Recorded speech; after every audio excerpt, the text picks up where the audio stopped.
Okay bwana mkubwa je kujua ukweli sasa na kufunga safari kwenda kumalizana na bwana mkubwa kafika paka pale kamwambia wewe kaa nyuma yangu acha ni mazana anambia wewe unatafutia nini tushajua ni kakake na Devran tuambie utafuta nini kwa sababu mkubwa basikiza wadogo wewe ni mdogo mtuliza kuwa na adabu basikiza kwa sababu ushajua mimi ni nani sasa mimi ni bosi wako kwa mpole mzozo kama utakapigana bwana mkubwa Devran akaingia vipi mwanangu kaza sasa kupigana watu wewe inataka nini? Wasikiliza wewe, mimi ndo kaka mkubwa. Usipopata mtoto mimi nitarithi ili jina lako. Mwisho siku bwana mkubwa kaanza kutoa maneno makali kwenda kwa bwana mdogo Devran. Mwisho siku Devran sasa kafika muhasibu wa hoteli ili mradi achukue kiasi cha milioni 1.2 ya Kituruki ili aweze kulipa deni kwa bwana mdogo Jemo. Mwisho siku akaambiwa haiwezekani bila kuwa na saini ya babako. Bwana mkubwa Devran akafunga safari kwa babake.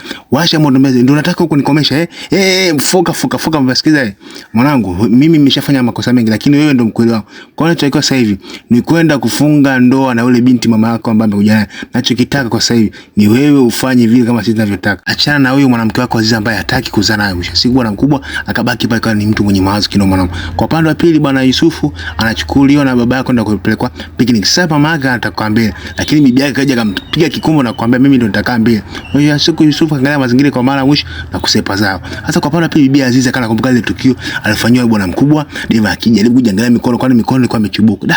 Bibi akajisikia vibaya sana mwisho siku Fida dada uko sawa kweli mbona kama ulikuwa umepigana dada bwana shemeji anakupenda sana dada kana jaribu kuambiwa maneno mazito kutoka kwa mdogo wake Fida dada anamwambia bora mdogo wangu sijui chochote tafadhali nakuomba ukakimya mwisho siku kumbatiana simu ikapiga kutoka kwa bibi yake basi nataka kukutana naye tuna jambo la muhimu sana nikija hapo mimi ndo nitakuwa nazungumza wewe kazi yako ni kusikiliza mbaya wewe njoo tu kwanza shachoka na mambo yenu nataka nipeleka Dar es Salaam kwa upande wa pili bwana mkubwa Devran anambia sikiliza wewe na kuomba ukae mbali na hawa ndugu zangu. Mwisho siku ambia wakachukua Jemo pamoja na Zamba nyinyi ni familia yangu. Haina haja kukiana deni na nini. Sasa sisi ni familia kabidi sawa aondoke. Zela akarudi hemeji kwani kuna nini kati yenu na dada?